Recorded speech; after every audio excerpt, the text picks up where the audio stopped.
Un iceberg siembra la duda.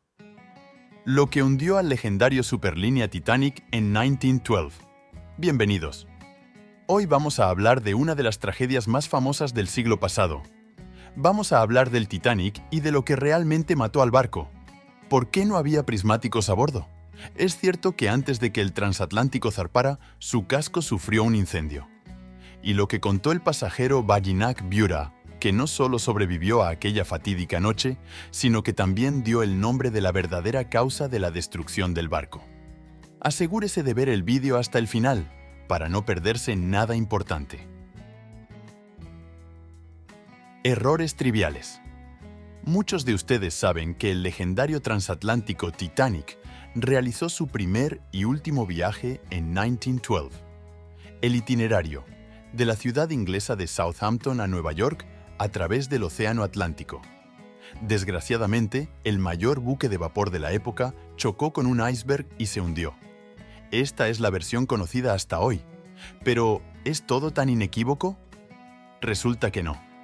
Empecemos por el hecho de que en el proceso de explotación del Titanic se cometieron muchos errores.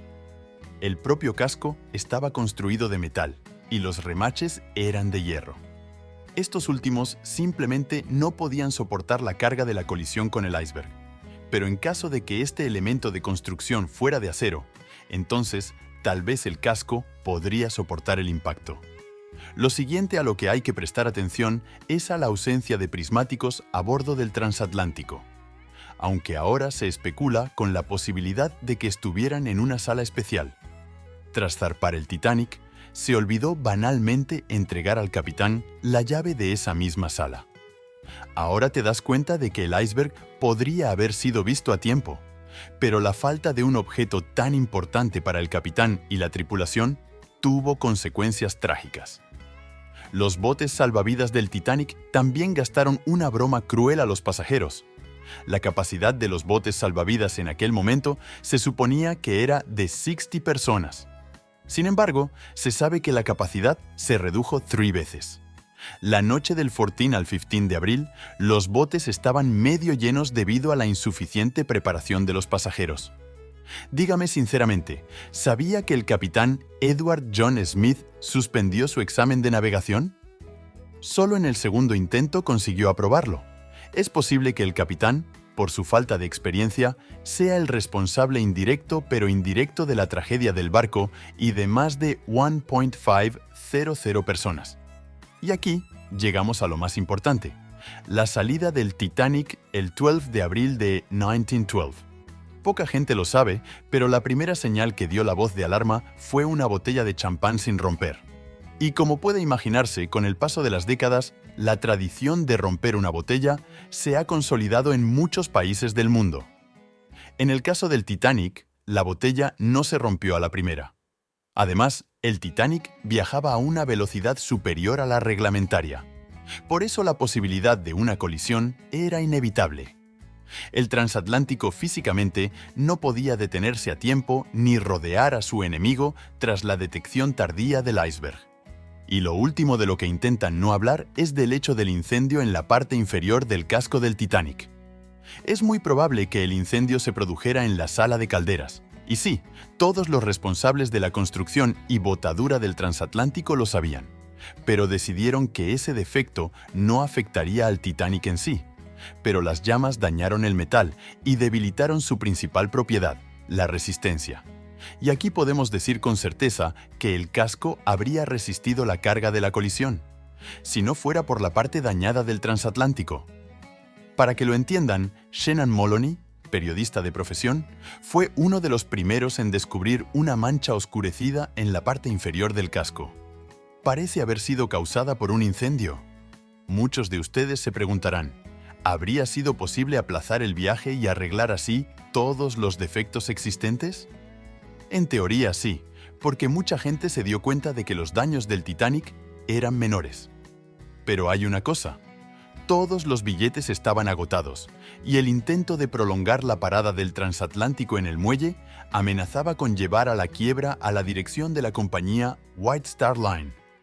Además, todo el mundo se estaba preparando inicialmente para un acontecimiento tan grandioso como la botadura del gigante al agua. Lujo para los pasajeros de primera clase. Probablemente sepa que los pasajeros se asignaban según la clase a la que pertenecían. Por supuesto, los pasajeros de primera clase tenían más privilegios. Se les ofrecía todo el lujo incluso en el barco. En primer lugar, 13 platos diferentes y alcohol caro. Esto queda claramente demostrado en la película Titanic, dirigida por James Cameron. Todos los que la vieron recuerdan la escena de las lujosas comidas en primera clase. Además, durante las comidas, los pasajeros hacían tertulias enteras y discutían muchos temas de conversación. En términos de tiempo, esto suponía hasta 5 horas cada día. En segundo lugar, los pasajeros de primera clase tenían a su disposición piscinas, gimnasios y vestuarios para mascotas. Todos ellos eran de la máxima calidad y confort. Como suele decirse, nadie se negaba nada. Los ingenieros del Titanic proporcionaron un interior único al buque. Baste citar el ejemplo de los largos pasillos. Si se presentan en su conjunto, la longitud de un pasillo de este tipo será de varios kilómetros. Y el Titanic también estaba decorado con una elegante escalera, acompañada de cuadros, estatuillas y otros artículos de lujo. Se muestra en la película, así que, a grandes rasgos, puede imaginarse el interior de aquel periodo histórico. ¿Hubo enfrentamiento o no? Aquí llegamos a la pregunta que atormenta a la mayoría de nuestros contemporáneos: si el Titanic chocó o no con aquel malhadado iceberg. Para ello, solo tenemos que hablar de uno de los pasajeros supervivientes del transatlántico. Explicó un detalle clave. El nombre del pasajero del barco es Baginac Burat. El hombre fue capaz de entregar la información de que unas horas antes del naufragio en el Titanic hubo varias explosiones. Después de ellos, hubo un incendio del transatlántico. Estos procesos no se produjeron en la cubierta, sino en la parte inferior del casco. Se supone que en la noche del 14 al 15 de abril hubo una explosión en la sala de calderas del transatlántico. A día de hoy, explicar qué ocurrió exactamente entonces es casi irreal. Según Bayurat, las llamas comenzaron a propagarse rápidamente por el Titanic. Tras la explosión, el barco tuvo que ser desenergizado. El pánico se apoderó entonces de casi todos los pasajeros. Estas noticias aún no pueden confirmarse, ya que son necesarias comprobaciones adicionales, pero tampoco conviene descartarlas. El hecho de que el Titanic resultara dañado inicialmente por el fuego dice mucho. En cuanto a la versión original, la colisión con el iceberg está confirmada por importantes circunstancias. Ya hemos hablado de ellas al principio. No obstante, asegurémonos una vez más de que no todo salió según lo previsto. Falta de prismáticos o acceso limitado a los mismos, número insuficiente de botes salvavidas, inexperiencia del capitán en la navegación, incendio en el casco, exceso de velocidad de la superlínea. Lo último sobre lo que llamamos su atención es sobre las acciones de los pasajeros y miembros de la tripulación del barco en el momento de los trágicos acontecimientos. Es evidente que todos tenían prisa y no llenaron completamente los botes salvavidas. En un principio, los botes salvavidas se lanzaron con solo la mitad de su capacidad. También se enviaron señales de SOS, pero tuvieron que esperar más de 2 horas para recibir ayuda.